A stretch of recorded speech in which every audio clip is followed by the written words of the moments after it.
Le Conseil des ministres s'est réuni ce mercredi 19 septembre 2018 sous la présidence de M. Patrice Talon, président de la République, chef de l'État, chef du gouvernement.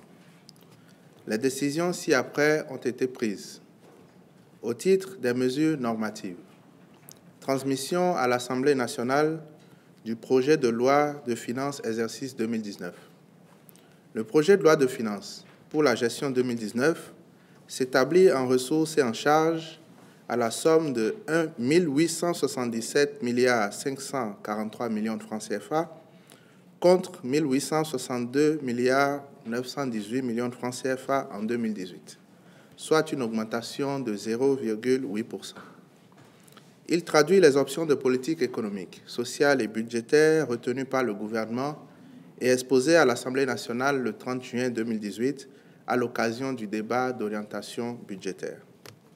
Sa mise en œuvre, à travers l'application des mesures qui y sont contenues, permettra une accélération du rythme de croissance économique du pays dans un contexte non inflationniste et de maîtrise du déficit budgétaire.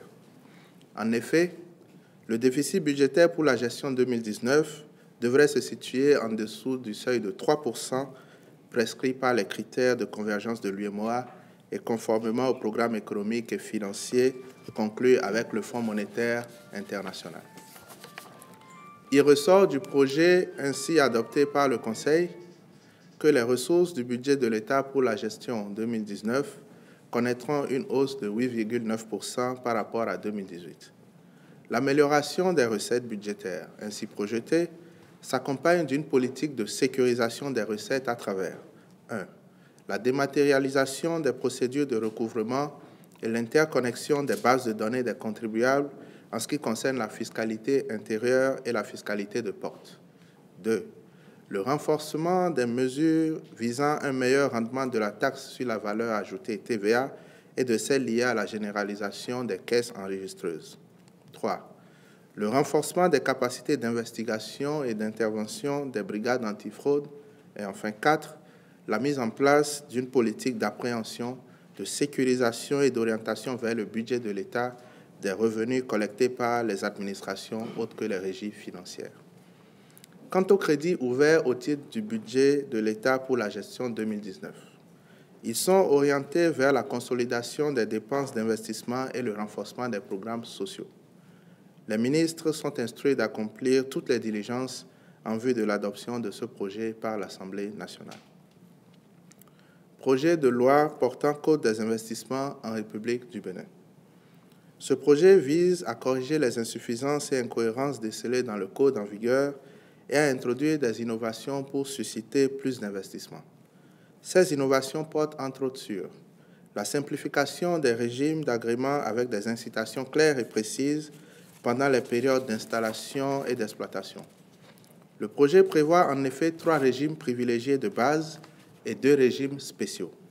Ces régimes spéciaux sont le régime d'incitation sectorielle pour encourager les investissements dans des activités ou des secteurs économiques jugés stratégiques et le régime des investissements spécifiques aux fins de faciliter la réalisation de projets d'infrastructures et d'équipements à usage touristique, culturel, sportif, sanitaire, éducatif ou la réalisation d'infrastructures pour l'entreposage de produits tels que le gaz, les hydrocarbures, les produits chimiques, l'exonération quasi totale des droits de douane pendant la phase d'investissement pour tous les régimes privilégiés, la professionnalisation du traitement des dossiers d'agrément et la limitation du délai de décision à 20 jours ouvrables après dépôt au niveau de l'Agence nationale chargée de la promotion des investissements, la prise en compte des commentaires de la Conférence des Nations Unies sur le commerce et le développement CNUSED sur le code existant.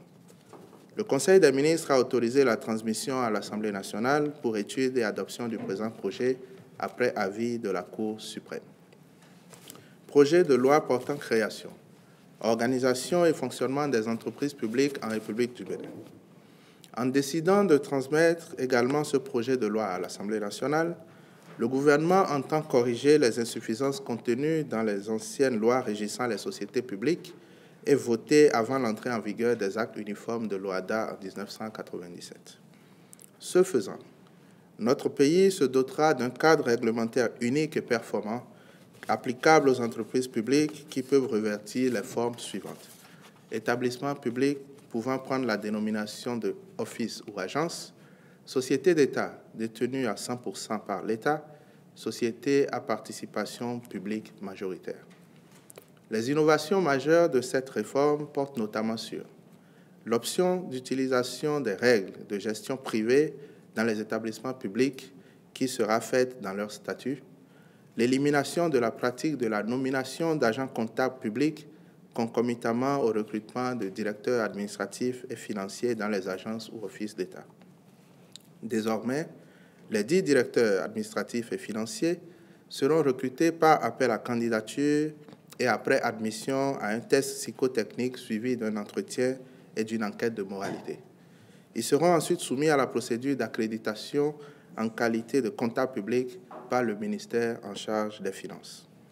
La clarification et la rationalisation de la composition des conseils d'administration aux fins d'une plus grande efficacité. Ceux-ci seront composés de 3 membres au moins et de 7 membres au plus. La désignation du directeur général, qui s'obligera par la signature d'un contrat de performance basé sur l'atteinte des objectifs préalablement définis et désormais conditions de renouvellement du contrat. Le dispositif de contrôle parlementaire, à travers un rapport sur la situation économique et financière des entreprises publiques qui figurera en annexe au projet de loi des finances introduit à l'Assemblée nationale. Et enfin, la simplification des opérations de dénationalisation des entreprises en République du Bénin. Projet de loi pour la promotion et le développement des micro, petites et moyennes entreprises en République du Bénin. Ce projet de loi crée un cadre juridique, institutionnel et financier propice au développement de l'entrepreneuriat national et permet d'établir un régime spécifique des appuis de l'État en faveur des entreprises pour tenir compte de leur vulnérabilité face à la concurrence internationale. Les innovations contenues dans le projet de test portent principalement sur la mise en place d'un dispositif de reconnaissance et de catégorisation des entreprises susvisées et pouvant bénéficier de mesures spécifiques et d'appui de l'État, des mesures d'accompagnement aux dites entreprises qui comprennent des facilités d'accès au marché, la protection contre les retards de paiement des factures par l'État, l'incitation à la co-traitance et à la sous-traitance avec les grandes entreprises, des facilités et incitations fiscales pour l'achat des équipements professionnels nécessaires à leurs activités, entendez exonération de droits et taxes d'entrée, pour la création et le maintien des entreprises concernées, des mesures de promotion et de financement des dites entreprises, à savoir assistance technique, facilité d'accès aux fonciers et aux sites aménagés, mécanismes ou institutions spécifiques de financement et de garantie. Convaincus de la nécessité de favoriser le plein épanouissement de leurs micro, petites et moyennes entreprises et d'encourager leur émergence par les jeunes promoteurs, le Conseil des ministres a autorisé la transmission du projet de loi à l'Assemblée nationale en vue de son adoption.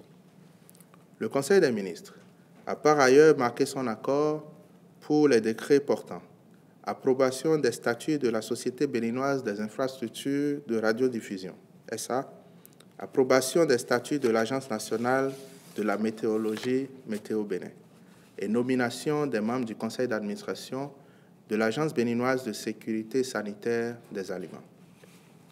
Au titre des communications, reconstruction en urgence du pont sur la Sota à l'entrée de la ville de Malanville. L'abondance et la pression des eaux issues des récentes pluies diluviennes a provoqué l'effondrement du pont sur la Sota le 5 septembre 2018, rendant pénible la circulation et les échanges économiques entre le Bénin et le Niger par voie terrestre. En vue du rétablissement rapide de la circulation et en vue de soulager les peines des populations et des transporteurs, l'entreprise Sogea Satom a été identifiée pour réaliser les travaux de reconstruction de ce pont.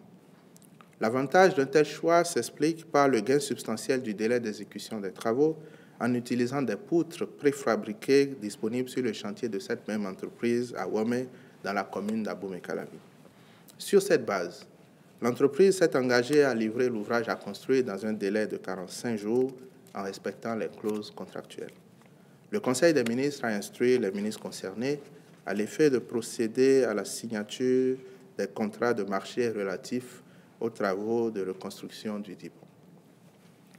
Fixation des prix des produits pétroliers pour le mois d'octobre 2018. En application du mécanisme d'ajustement, les prix pour le compte du mois d'octobre 2018 se présentent comme suit. Essence, 565 francs CFA le litre. Pétrole, 590 francs CFA le litre. Gasoil, 600 francs le litre. Mélange, 655 francs CFA le litre. Gaz domestique, 600 francs CFA le kilogramme. Au titre des rencontres et manifestations internationales, le Conseil des ministres a autorisé la participation de notre pays aux réunions de haut niveau, aux manifestations parallèles et au débat général de la 73e session ordinaire de l'Assemblée générale de l'ONU à New York du 18 septembre au 5 octobre 2018. Au titre des mesures individuelles, les nominations ci-après ont été prononcées.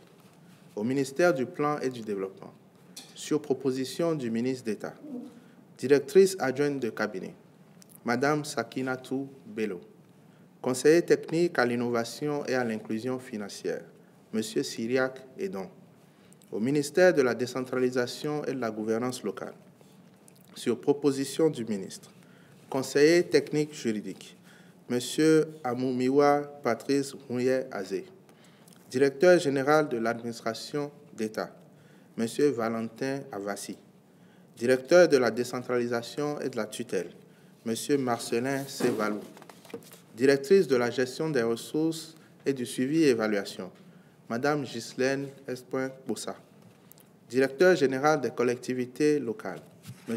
Abbas Olosoumare, directrice de la gouvernance locale, Mme Leilatou Adjike Assani, épouse Afotossou, directeur de la promotion du développement local et de la coopération décentralisée, M. Soulé Alagbé, directeur de l'informatique et du pré-archivage, M. Timoléon Abikoé, secrétaire permanent de la Commission nationale des finances locales, M.